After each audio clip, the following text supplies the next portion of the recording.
Isa sa mga sensitibong usapin or topic yung mga religion. Kaya naman hindi magandang gawin topic yan na kahit nasa mga joke. At nakilala natin etong si Goldagal a year ago or two na ginawa niyang subject yung mga INC or kung ano-anong pinagsasabi niya na hindi maganda.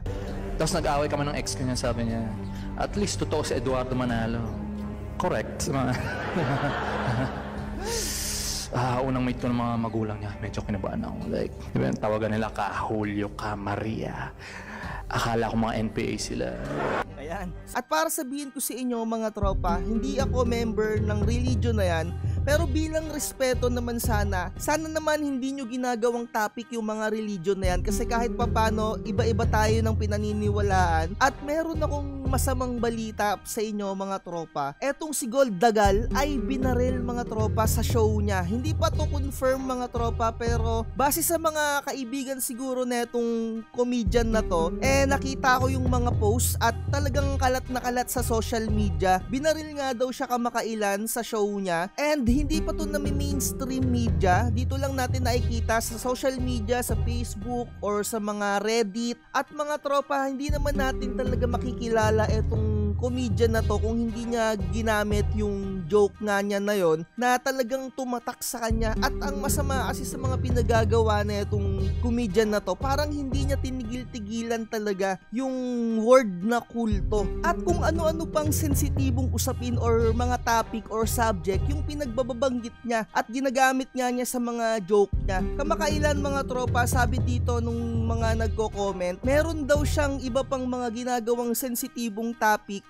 tungkol ata sa pagbabatiko sa mga Duterte, at nag-screenshot pa daw siya sa timeline niya na binabantaan daw siya ng isa sa mga supporter ni Duterte. At mga tropa, hindi naman natin pwedeng sabihin dito na rektang sa INC yung bumaril dito kay Goldagal or kung sino mang Poncio Pilato yung tumira dito. Mga tropa, wag sana nating paliitin yung mundo na ginagalawan natin no? Kasi parang tayo rin yung gumagawa ng mga multo sa sarili natin. Yung mga sensitibong usapin mga tropa, sana isinasantabi nyo na lang yan at hindi nyo ginagawa na joke, na kahit na alam nyo yun na joke yan, hindi natin alam din yung mga takbo or isipan ng tao, kung sino man yung na-bad trip or kung sino man yung nag-utos dito, kung ano man yung pinaka nangyari dito kay Goldagal. Sana kahit papano magkaroon pa rin ng hustisya. Pero ayun nga, agaya ng sinasabi ko sa inyo mga tropa, hindi natin alam yung bawat takbo ng utak ng mga tao, kaya mas piliin natin na maging sensitibo or isipin pa rin natin lahat ng mga binabanggit natin. Again mga tropa, rest in peace kay Goldagal. And hindi pa rin to official kasi parang hindi pa natin nababalitaan sa mainstream media. Dito pa lang natin na babalitaan sa social media. Hindi pa natin 100%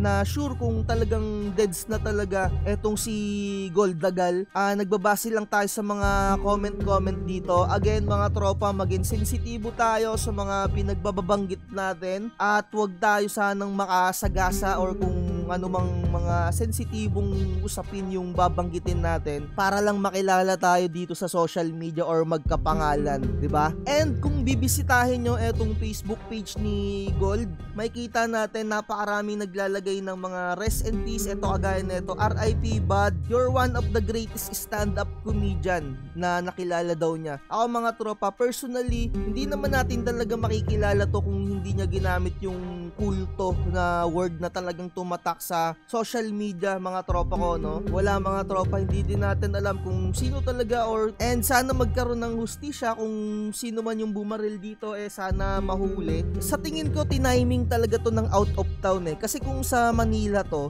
for sure na media na to or na mainstream media na to. And eto parang sa Pampanga nga daw siya binaril. Sana hindi na humantong sa ganitong sitwasyon etong mga pangyayari na to mga tropa, no? Kaso hindi pa rin niya talaga tinigil-tigilan yung mga words na mga ganyan no? Parang hindi rin ako nakakita ng apology and talagang nag-stand out talaga siya dun sa pinagbababanggit niya nga na kulto-kulto. At para sa mga aspiring comedian, sana yung mga sensitibong topic wag yun ang gawing subject pa. Or kung meron kayong mga ibang tinatapakan na tao, mga tropa, no, maging silbing aral din sa inyo to. Wag nyong paliitin yung tinatapakan ninyong mundo. And kung bibisitahin nyo nga yung mga nagko-comment dito at kung makikita ninyo yung mga ibang post, parang kung sino-sino kasing tinapik neto ni Goldagal. At dito na natin tapusin yung vlogs na to. At sana magkaroon pa rin ng hustisya kung sino man yung bumaril dito, kung sino man yung